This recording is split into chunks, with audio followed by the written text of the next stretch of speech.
¿Cómo están, queridos amigos? Les saluda Víctor Gamboa y es para mí un honor estar aquí compartiendo estos temas con mi hermano John, ambos guayaquileños, amigos, nos conocemos en persona, así que es para mí un honor compartir este tema que me ha pedido sobre demonología. Para los que no me conocen, me llamo Víctor Gamboa, soy de la ciudad de Guayaquil, especialista en ciencias bíblicas y demonología. Bien, entonces vamos a empezar. Sin más preámbulos, el tiempo es corto, así que pues adelante, vamos.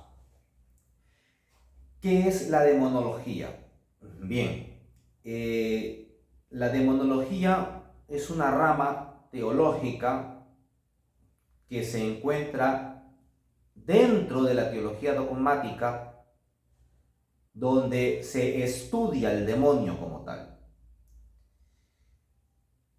Quiero recalcar algo, miren, que cuando hablamos de demonología tenemos que ser específicos, pero al mismo tiempo abiertos para entender que el demonólogo, que es el que estudia demonología, la estudiamos desde diversos campos, desde diversas religiones.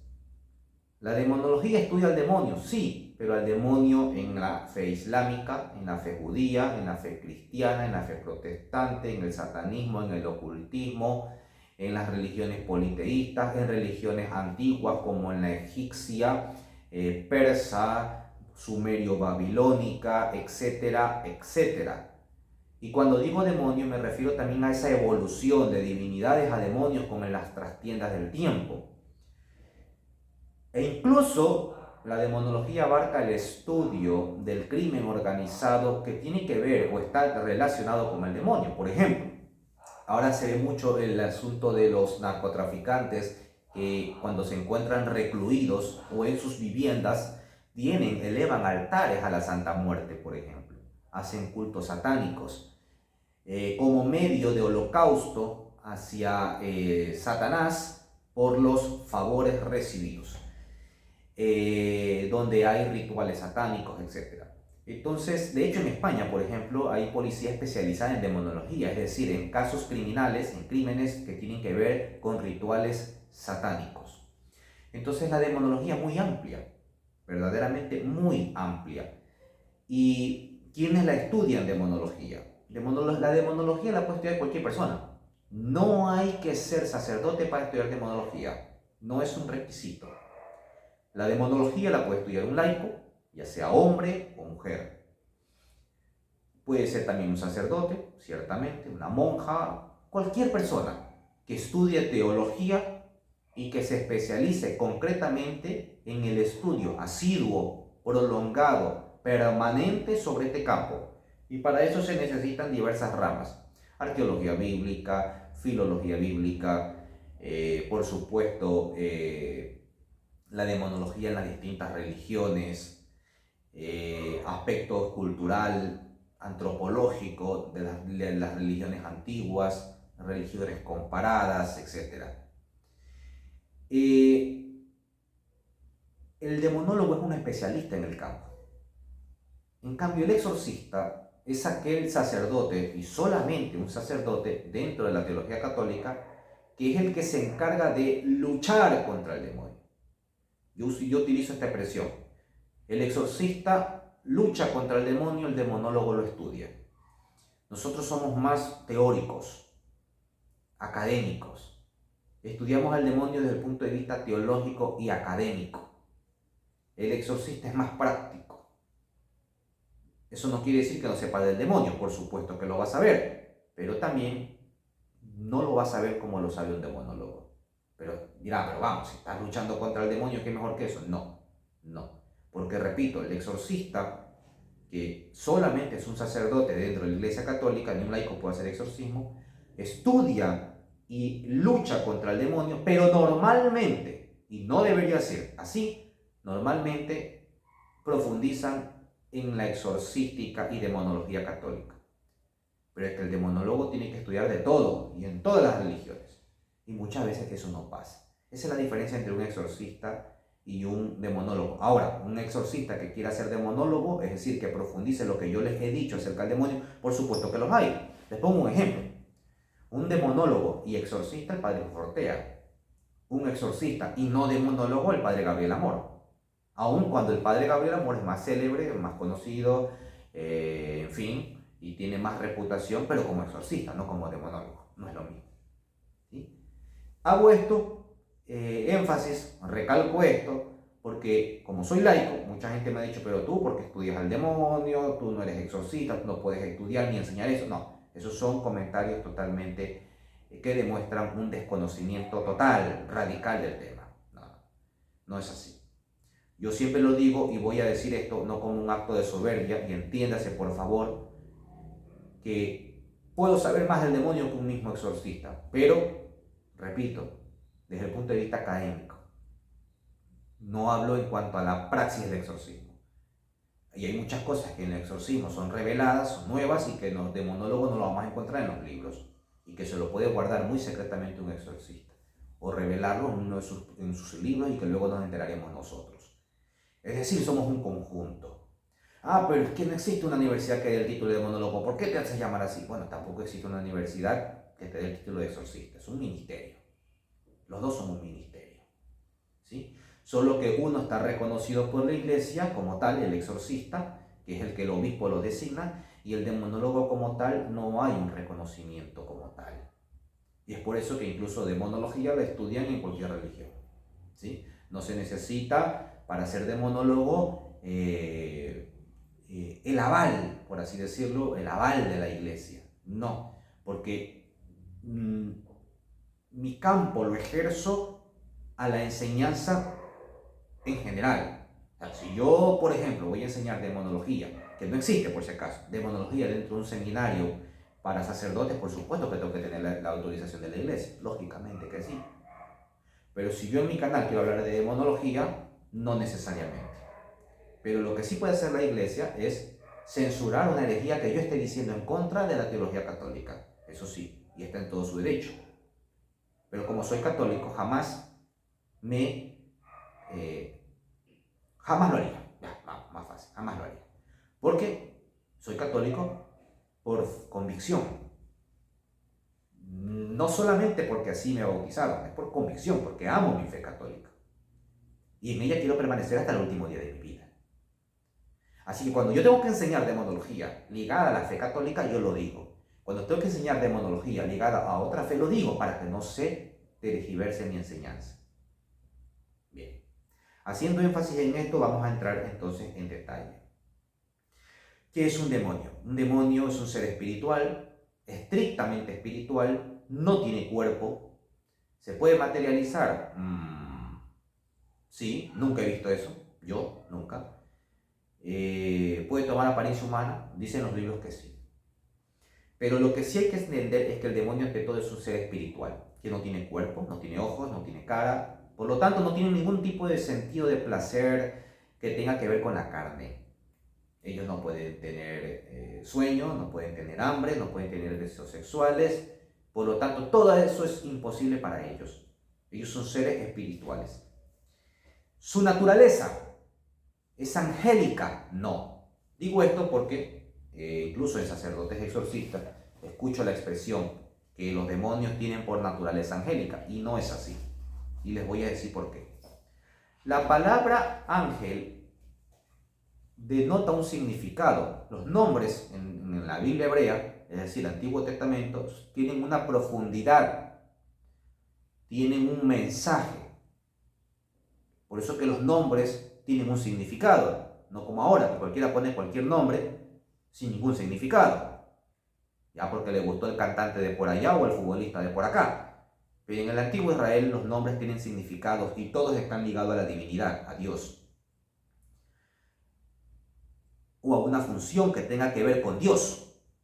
Por ejemplo, ángel viene del hebreo malayim o malach, significa mensajero, es decir, que estos seres espirituales que Dios creó, cuándo, cómo y dónde, no sabemos, tienen una función, y es de ser mensajeros de Dios. llevan el mensaje a Dios. Por ejemplo, cuando Dios envía dos mensajeros o ángeles a la ciudad de Lot para destruir a Sodoma y Gomorra, avisarle a Lot. Y quiero hacer una aclaración aquí. Como la palabra ángel significa mensajero, tiene dos significados en el sentido de la praxis, es decir, no siempre evoca al ser espiritual, sino también a una persona. Una persona puede ser un ángel, claro, no porque sea un ser espiritual, sino porque está haciendo o está ejerciendo la actividad de mensajero. Los dos ángeles que llegan a la ciudad de Sodoma y Gomorra a avisarle a Lot que va a destruir dichas ciudades son hombres, no son seres espirituales. ¿Por qué? Porque sabemos que estos sodomitas querían sodomizarlos a estos dos mensajeros o seres humanos. Pero no serán que se materializaron. Si hubieran sido ángeles materializados, tranquilamente hubieran podido defenderse y arrasar con toda esa raza, con todas esas personas que querían sodomizarlos o violentarlos o violarlos, para que me entiendan. Pero no, están indefensos. Es Lot quien los defiende, cierra la puerta y los defiende. Y entrega a su hija. Si saben que Lot entrega a su hija, violen a su hija, pero a los ángeles o a estos dos hombres me los cuidan. ¿Por qué? Porque en el antiguo Israel es más importante darle hospitalidad a un extranjero que la dignidad de su hija, que salvaguardar la dignidad de una hija. Hoy, en pleno 2024, es inimaginable dicha actitud. Por supuesto que la dignidad de nuestras hijas vale mucho más que cualquier otra cosa. Y la vamos a proteger. Pero miren ustedes el pensamiento, cómo cambia de una cultura occidental a una cultura oriental, de hace más de 2000, 3000 años atrás. Todo cambia, evoluciona y en algunas cosas involuciona. Entonces, para poder entender la Biblia, yo tengo que entender antropología cultural, tengo que entender lingüística bíblica, tengo que entender historia, tengo que entender folclore, mitología hebrea y de las religiones comparadas. Si no, no voy a poder entender el texto bíblico. La Biblia no consiste en leerla solamente. Me refiero para los que queremos profundizar en el campo académico. Porque claro, puedes leerla en un sentido espiritual, que es mucho más valioso. Ciertamente que sí. De hecho, la Biblia es para eso. Pero para los que nos dedicamos a la parte académica, tenemos que entender que si no tenemos todo esto, no vamos a tener una correcta interpretación de los textos bíblicos y de los acontecimientos. Por cierto, esto que les estoy diciendo de que vale más la hospitalidad del extranjero que la violación de un hijo o de una hija, la dignidad, está en la misma Biblia de Jerusalén. Lo que pasa es que a veces no leemos los pies de página. En el pie de página lo dice claro, así que no me lo he inventado yo. Y lo que yo les digo están en los libros de ciencias bíblicas y está en la Biblia. Ustedes pueden corroborarlo. Les voy a citar qué dice San Agustín con respecto a la naturaleza de los ángeles, para que ustedes digan, bueno, el hermano Víctor no está loco, no se está inventando nada. El nombre ángel es nombre de oficio, no de naturaleza. Es lo que les estoy diciendo. Aun cuando muchos exorcistas digan que la naturaleza de los ángeles es angélica. El nombre ángel es nombre de oficio, no de naturaleza. Si preguntas por el nombre de esta naturaleza, se te responde que es un espíritu. Si preguntas por su oficio o su función, se te dice que es un ángel. El ángel es, pues, un ser espiritual y solo espiritual. ¿Está claro? Entonces, un ángel no tiene naturaleza angélica, sino naturaleza espiritual. Lo que pasa es que solemos utilizar la palabra naturaleza angélica para diferenciarla de nuestra naturaleza humana, o incluso de la naturaleza divina, que es la misma. La naturaleza de Dios es la misma naturaleza de los ángeles, son puros espíritus. Pero para diferenciar entre Dios y los ángeles, decimos naturaleza angélica. Pero repito, el término como tal es impropio. Abro comillas con San Gregorio Magno. Aquellos santos espíritus de la patria celestial son siempre espíritus, pero no siempre pueden ser ángeles, ya que solamente lo son cuando ejercen el oficio de mensajeros, cierro comillas. Yo creo que está claro, ¿verdad? Bien. Entonces, el demonólogo estudia todo esto que ustedes están escuchando y más, a profundidad. Siguiente pregunta, fenomenología demoníaca. Hablemos sobre la fenomenología demoníaca. El demonio ejerce ciertas actividades sobre la persona o sobre nuestro medio que nos rodea y las hemos dividido en varias categorías. Quiero recalcar que esto se lo debemos específicamente a los exorcistas. Estas categorizaciones o categorizaciones, hablo en plural porque no todos los exorcistas se ponen de acuerdo en los términos y en las acciones del demonio. Hay quienes dan unos listados enormes, hay exorcistas que solo dan 3 o 4 pautas. Entonces yo he concluido en las, para mí, las más importantes y en las que se repite en el consenso de todos los exorcistas. Tenemos la actividad ordinaria y la actividad extraordinaria. La ordinaria, como su nombre lo indica, es el común, lo más común, lo que acontece constantemente, y es la tentación.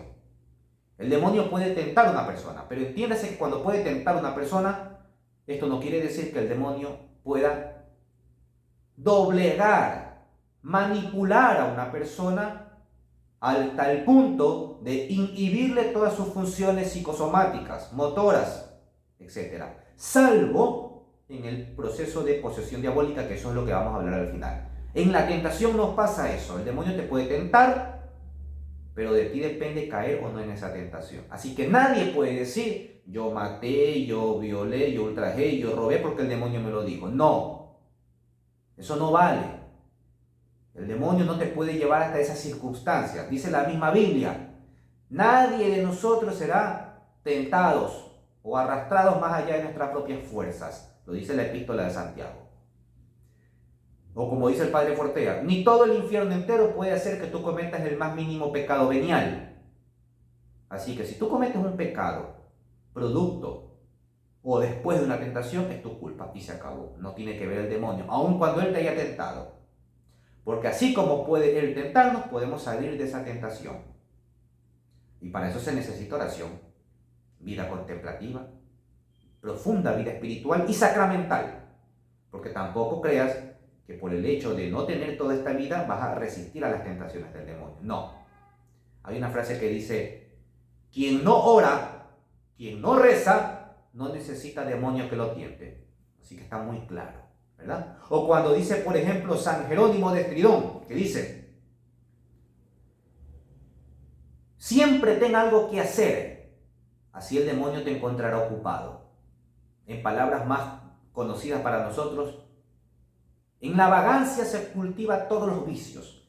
Si tú tienes algo que hacer, leer, pasar con tu familia, con tu esposa, con tus hijos, estudiar, pasear, caminar, tomarte un helado con tu hija, con tu hijo, sacar a tu perrito, en fin, cosas instructivas, no tendrás ocasión para que el demonio ponga tentaciones en tu cabeza y en tu corazón. En mente ocupada, dice San Jerónimo, el demonio no te va a tentar. Bien. Y si llevas una vida contemplativa y espiritual, entonces podrás salir libre de esas tentaciones.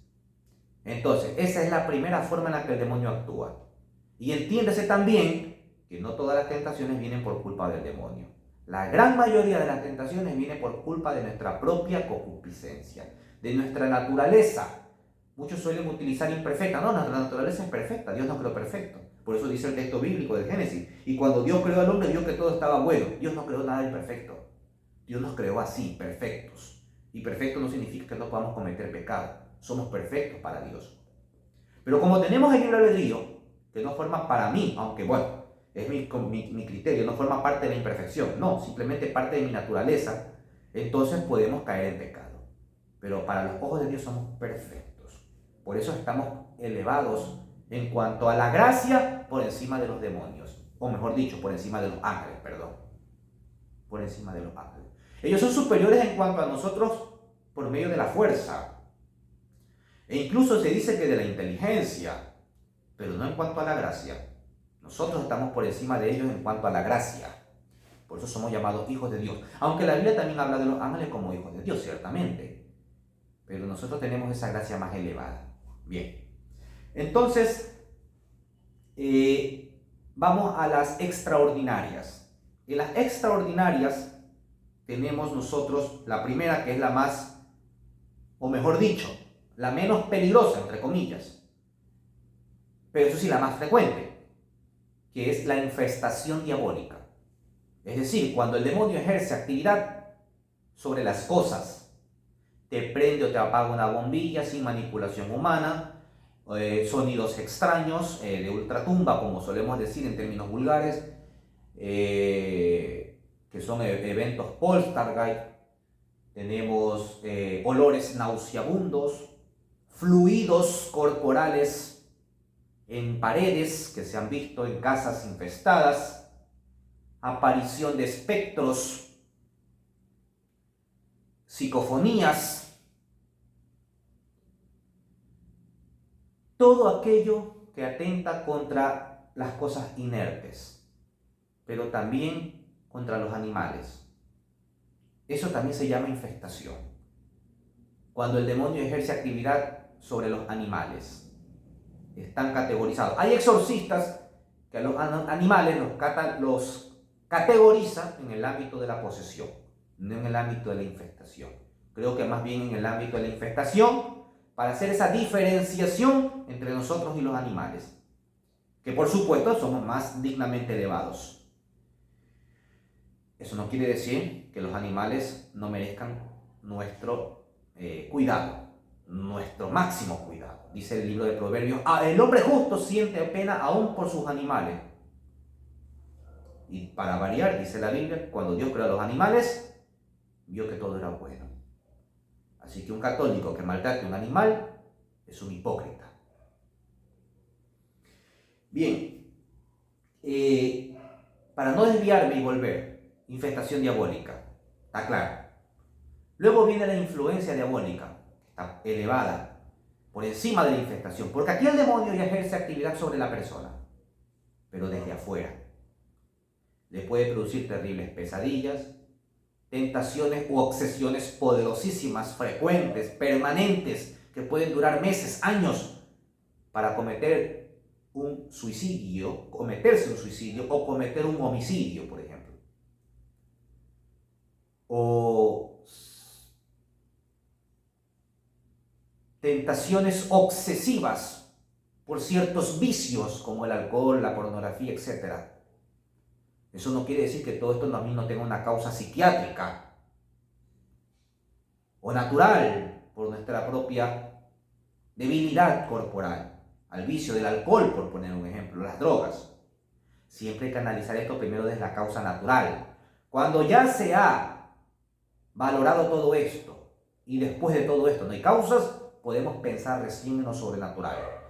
La mayoría de la gente comete el error, y más hablo en el mundo del protestantismo, cuando llevan a una persona con problemas aparentemente espirituales y el pastor lo primero que hace es tratarlo como tal y se olvida que primero tenemos que ver las causas naturales y resulta que eso es un paciente psiquiátrico, un paciente neurótico, un paciente con esquizofrenia, con trastorno de personalidad, etc. Entonces hay que saber valorar. Los exorcistas, la mayoría de ellos, por no decir todos, están fortalecidos en ese campo. La experiencia múltiple los lleva a estudiar psiquiatría, psicología. ¿Para qué? Para que cuando vengan estos casos, saber dar un correcto discernimiento, diagnóstico, clínico. Utilizo términos médicos para que me entiendan, porque el exorcista actúa como un sanador también.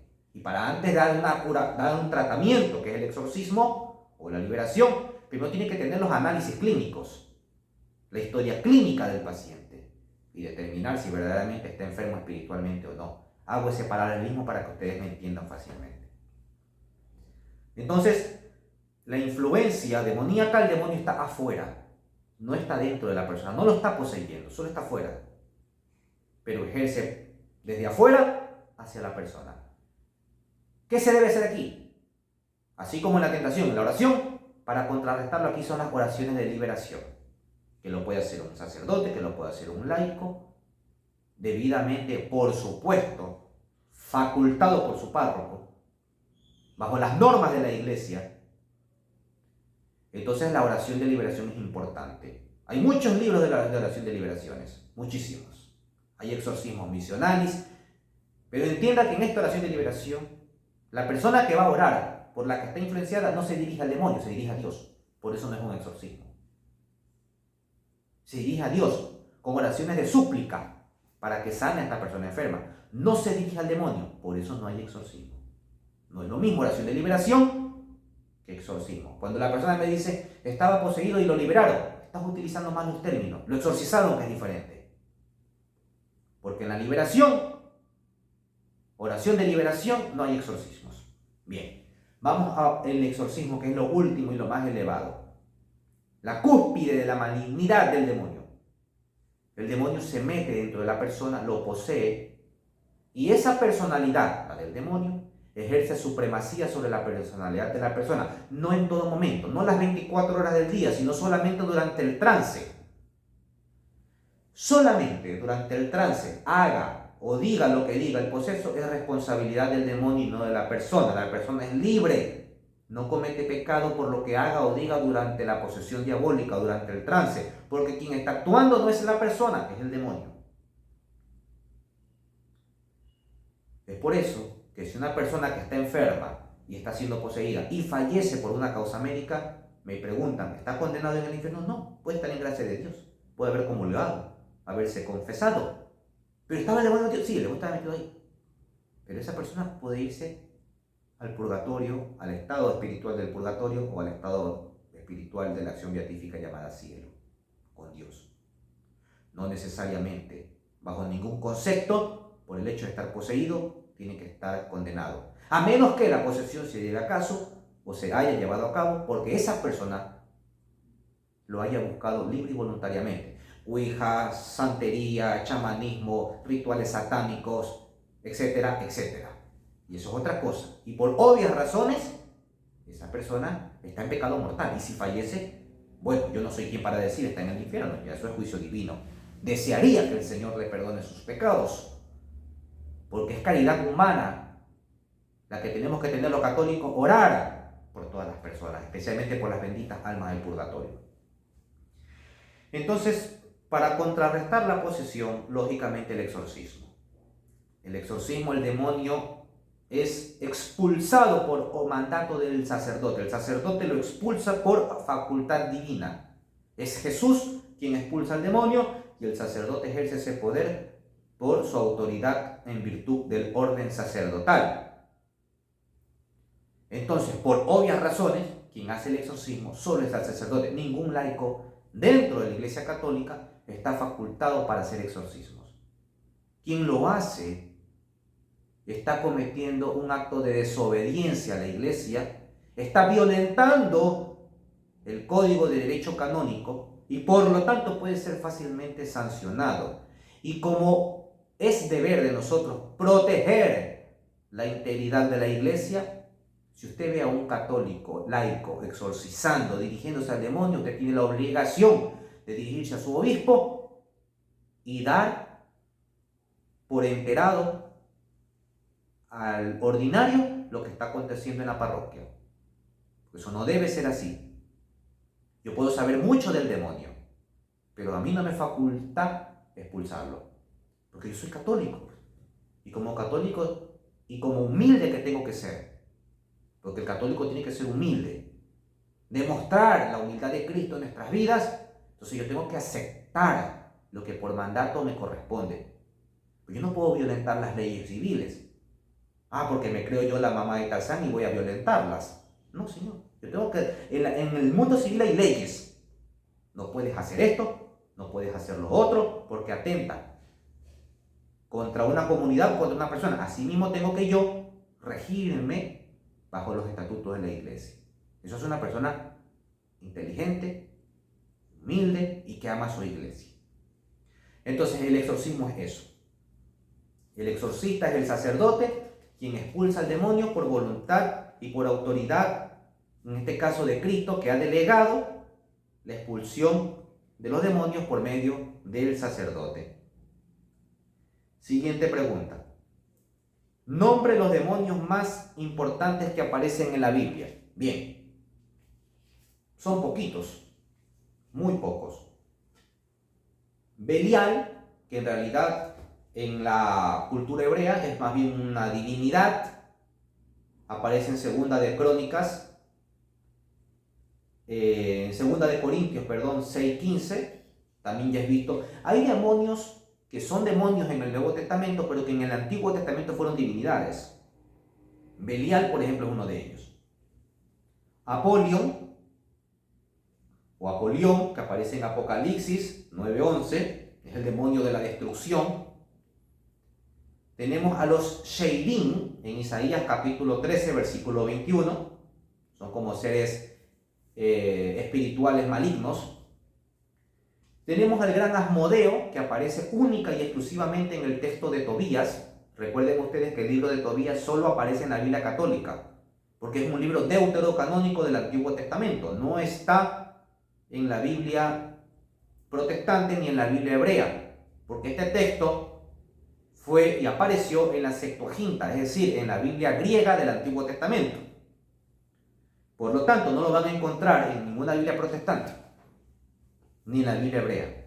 Lo vamos a encontrar en el Antiguo Testamento católico, el libro de Tobías. Para que ustedes entren en contexto, Tobías se quería casar con una mujer llamada Sara, pero Sara antes había tenido 7 pretendientes y cada vez que se iba a casar con cada uno de ellos, lógicamente en tiempos diferentes, el demonio Asmodeo, como la quería poseer a ella, le mataba a sus futuros pretendientes en la cámara nupcial.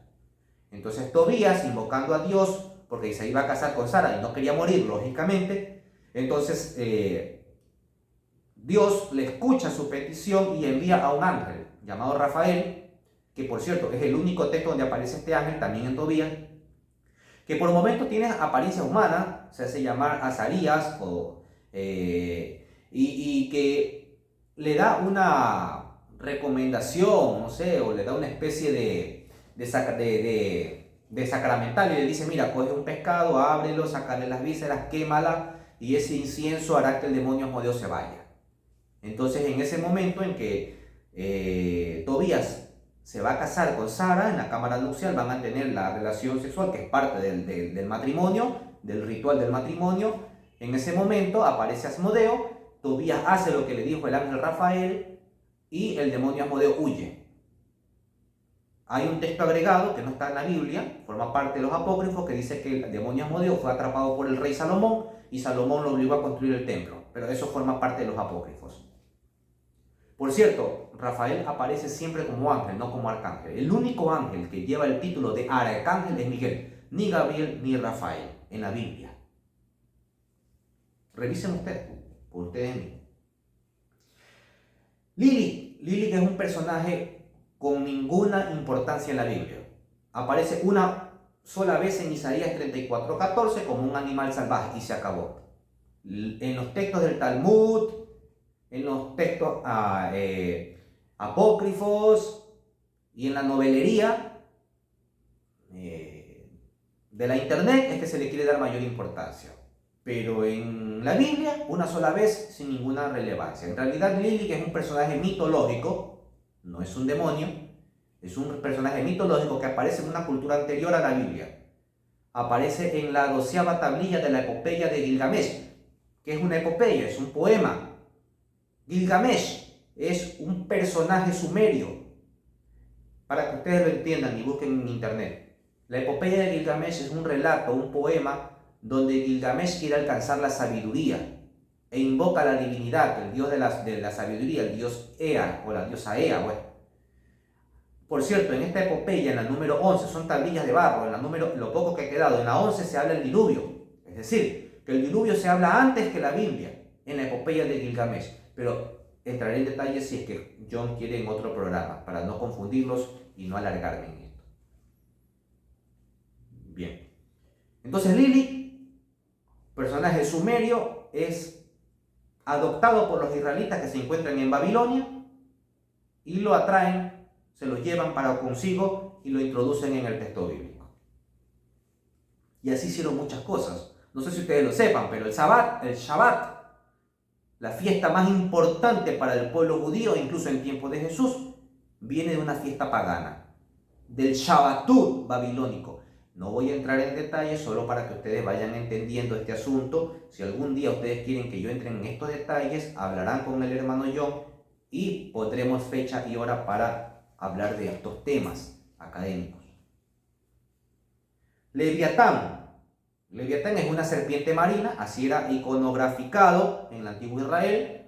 Aparece en Job, capítulo 41, versículo 19 al 22. Aparece más veces, solo cito uno por cuestión de tiempo. Belcebú. Belcebú primero es una divinidad, Baal. Ustedes ya habrán leído en el Antiguo Testamento a Baal, el gran señor. Termina siendo Belcebú, el señor de las moscas. Mateo 12, 22. A Jesús le dicen que él expulsará demonios por orden del príncipe de los demonios, que es Belcebú, el gran señor de las moscas. Llevamos 35 minutos. Bien. Me hacen una pregunta. ¿Usted, por haber estudiado demonología, ha vivido algo sobrenatural? Más que por estudiar, por enseñar. Sí, claro que sí. Por estudiar, si yo estudiara y me lo quedo conmigo, no pasaría nada.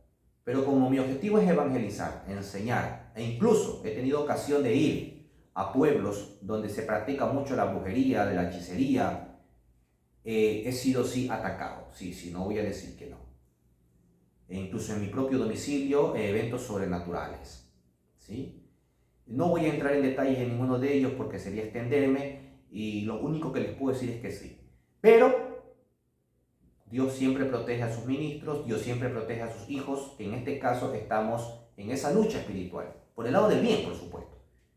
Yo enseño la doctrina católica, enseño oraciones de liberación, enseño la demonología con el objetivo no solo académico, sino también espiritual. Y en ese sentido, pues, el Señor siempre me protege. El demonio querrá atacarme, ciertamente lo ha intentado, en algunas ocasiones lo ha logrado, pero, así como el Señor el demonio atacó al Señor, el Señor siempre salió victorioso. Y disculpen la comparación, yo en virtud y en la misericordia del Señor también he salido victorioso y lo seguiré haciendo.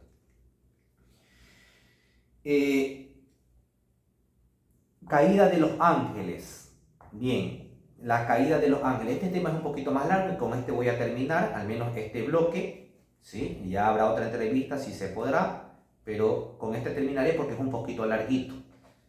Bien. ¿Cuándo Dios creó a los ángeles? No lo sabemos. Solo intuimos que los creó antes que a los seres humanos, y esto es porque en la Biblia no se menciona la creación de los ángeles. Por lo tanto, los ángeles ya existían. Ahora, ¿cuándo se convirtieron en demonios? Utilizo la palabra convertir para que me entiendan. En realidad no se convirtieron en nada. Los demonios siguen siendo igual que los ángeles, puro espíritu. No han cambiado en nada su forma. De hecho, no tienen forma. Lo que cambiaron fue su inteligencia y su voluntad. Inteligencia para hacer el mal y voluntad para hacer el mal. ¿Cómo pasó esto? Hay 3 tradiciones. 3. Y nos hemos quedado con una, pero hay 3. La primera. Para esto quiero que entiendan que cuando se escribe el texto del Génesis, cuando se escribe el texto de Job, la creencia del demonio en el pueblo de Israel no existía. Repito, cuando se escribe el Génesis, cuando se escribe el texto de Job, no existía la creencia del demonio cuando se están escribiendo estos textos. Pero Víctor, ¿cómo es eso? ¿La serpiente es Satanás? Sí, en la teología paulina. Sí, en la teología jónica del Apocalipsis. Es decir, en la teología cristiana más avanzada. Pero en la Biblia hebrea como tal, en el pensamiento de esa época, el demonio no existe todavía. De hecho, antes que se escriba el Génesis, ya se había escrito Job, ya se había escrito Isaías, ya se había escrito Ezequiel, muchos libros. El libro del Génesis se escribe en torno al siglo V a.C., por el año 400 más o menos a.C., y todavía la intromisión del demonio no existía en la fe de Israel. La creencia del demonio en el pueblo de Israel entra con los griegos en el siglo II después de Cristo. Es decir, que 200 años después que se escribió el Génesis, recién entra el demonio a la fe de Israel. Por lo tanto, en un sentido primitivo, primigenio, la serpiente no es Satanás. Eso ya corresponde a la teología paulina y jónica del Nuevo Testamento. ¿Está claro? ¿Quién es la serpiente? La serpiente es un símbolo del antiguo Egipto, la gran divinidad Apophis, que quiere acabar con el dios Sol. el dios de Egipto, el dios Ra, que se lo devora y que al día siguiente el sol sale victorioso nuevamente. Cuando los israelitas estuvieron atrapados en el pueblo de Egipto, atraparon también estas tradiciones religiosas populares, porque la serpiente simboliza la fertilidad, la vida eterna, la sabiduría. Es muy importante la serpiente en el Antiguo Oriente Próximo y en el pueblo de Israel por consiguiente. Recuerden ustedes cuando Moisés está en el desierto, para que ellos se sanen, ¿qué tenían que hacer? Tocar la serpiente. La serpiente te da vida. Así que la serpiente no es mala en el antiguo Israel. Solo con la teología cristiana venimos a entender que la serpiente es maligna, que representa al diablo. Por cierto, la serpiente era simbolizada en el antiguo Israel con alas, porque así eran los serafines. Por eso el castigo que le da Dios a la serpiente es que te arrastrarás, porque antes volaba. Así era el pensamiento de esa época. Bien. Entonces, cuando se introduce la enseñanza del demonio con los griegos en el siglo II, es cuando ahí se empiezan recién a plantear las posiciones. ¿Y quiénes son estos demonios? Pues entonces, dijeron los israelitas. Dios no los pudo haber creado, porque de la mano del creador no sale nada malo, tiene que haber sido bueno. Ah, es que eran los ángeles. Bien, se solucionó el problema. Los demonios fueron los ángeles, pero ¿y cómo cambiaron? Entonces, la primera tradición que surgió en el seno de la Biblia y del pueblo de Israel es el pecado de la sexualidad. El pecado de la sexualidad consiste en que los seres humanos, las mujeres, tuvieron relaciones con los ángeles, es decir, con los hijos de Dios. Esto está en Génesis capítulo 6, versículo 1 en adelante. Busquen ustedes la Biblia. Y producto de esto nacieron unos híbridos gigantes, Nefilín, mitad demonios, mitad hombres. Entonces, a partir de ahí nacen los demonios. Eso entendieron ellos, los antiguos israelitas, y dijeron, aquí está la caída. Pero con el pasar del tiempo dijeron, no, esto no puede ser cierto, porque los ángeles se muestran demasiado humanos, no pueden tener relaciones con las mujeres, esto hay que desecharlo. Y plantearon otra, y dijeron, se debe por el acto de la envidia. Como Dios creó al hombre con más gracia que nosotros, aun cuando nosotros fuimos creados primeros, eso no podemos soportarlo. Somos superiores en cuanto a naturaleza, porque somos puro espíritu, ellos tienen carne. Y para variar fuimos creados primeros, y ahora resulta que el hombre tiene más dignidad que nosotros. Eso no lo soportamos. Y se rebelan contra Dios por envidia. Y esto fue muy aceptado por el pueblo de Israel. Surgieron libros como los jubileos, etc. Pero después dijeron, esto no puede ser así, porque entendemos nosotros que la caída del hombre se dio por culpa del demonio, no al revés. Aquí el demonio está cayendo por culpa del hombre. Y tuvieron que cambiarla. Y surgió una tercera y última tradición. Esta fue muy tardía. Fue la tradición de Isaías y Ezequiel. Isaías capítulo 14, versículo 12, Ezequiel capítulo 28. Oh, lucero, hijo de la aurora, cómo has caído por los cielos, etc. Tú que caminabas en crisólito, topacio, jaspe, esmeraldas, sobre piedras de fuego, te hice perfecto de tu creación, querubín protector, etcétera, etcétera. Ahí está la caída, la soberbia, quiso ser igual a Dios. ¿Quién se inventó esto? ¿Es tradición de la iglesia? No. Mejor dicho, es tradición de la iglesia, pero no se lo inventó la iglesia. Esto se llevó a cabo bajo la enseñanza de un rabino fariseo llamado Simón ben Chetad en el año 83 después de Cristo, un 23 de junio, si mi mente no me está fallando, en un Sanedrín que duró 8 horas después de Cristo. 83 después de Cristo. Es decir, que por la enseñanza de un rabino, hoy hacemos como dogma la creencia de que Satanás cayó por culpa de la soberbia porque quería ser igual a Dios, y para eso utilizamos Ezequiel e Isaías. Por eso les dije yo de un principio que en realidad no sabemos cómo sucedió la caída, porque hay 3 tradiciones, y la última, la más arraigada de nuestra fe, se la inventó un fariseo, un rabino fariseo. Que por cierto, de esta tradición surge el famoso Lucifer, nombre que le dan al demonio, porque dice, oh Lucero, hijo de la aurora. Ese es el nombre de Satanás, Lucifer.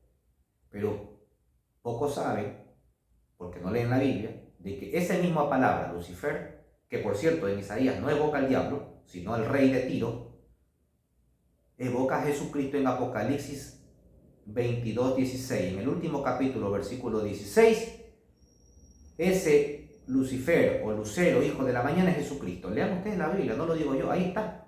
Apocalipsis 22:16. ¿Quién es ese lucero resplandeciente en la mañana? Traduce lucero en latín, te sale Lucifer. Traduce, ¿de qué te sale? Jesucristo. Porque el término Lucifer no es un nombre, es una cualidad, es la luz. Y Jesús es la nueva luz, ¿o no es así? El libro de Juan, el Evangelio de Juan, dice que Jesús es la nueva luz que resplandece en las tinieblas.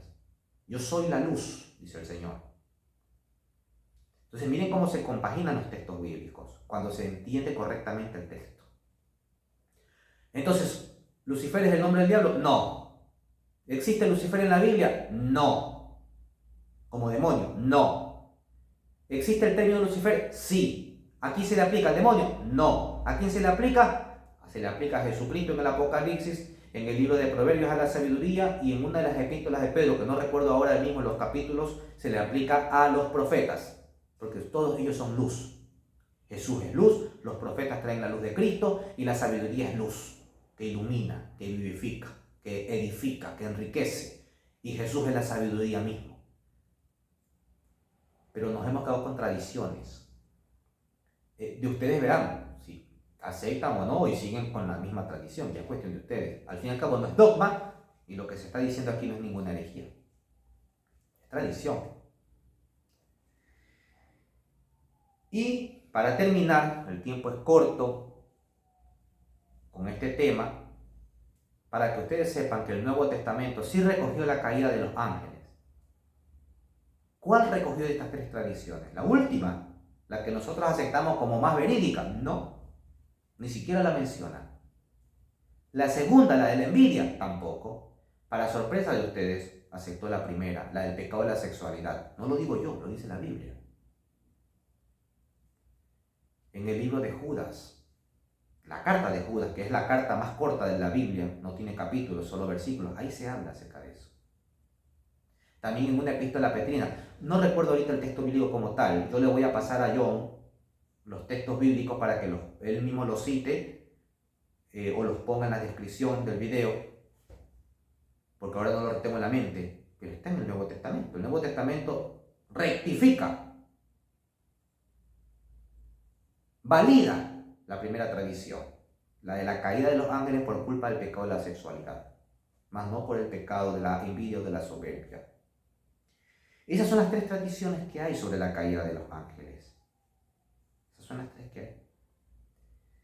Entonces, para más detalles, el tiempo es corto, ya tenemos prácticamente 50 minutos, no los quiero aburrir más bien al contrario.